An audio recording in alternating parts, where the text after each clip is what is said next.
Aparat gabungan perketat patroli di Petuanan hingga perbatasan dua desa Haruku yang bertikai. Pasca insiden penembakan di Pulau Haruku, hingga saat ini aparat gabungan dari TNI Polri disiagakan di beberapa titik lokasi. Mereka terus meningkatkan patroli di wilayah Petuanan hingga perbatasan di dua desa yang terlibat pertikaian. Kapolresta Ambon Kombes Pol Raja Arthur Simamora mengatakan seusai terjadinya bentrok, pihaknya melakukan peningkatan pengamanan di wilayah tersebut.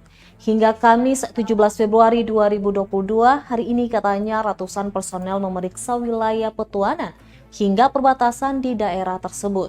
Kepada para personel, Simamora meminta saat patroli harus saling bergandengan tangan dan bergerak cepat demi terciptanya rasa aman bagi warga.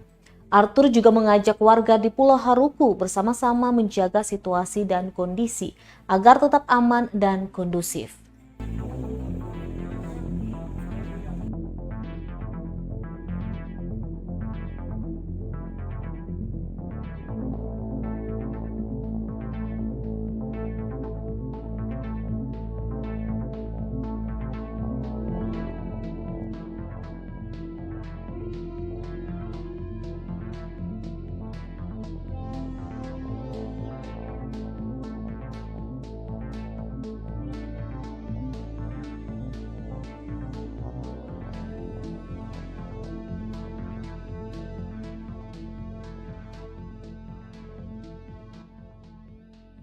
Terima kasih sudah nonton.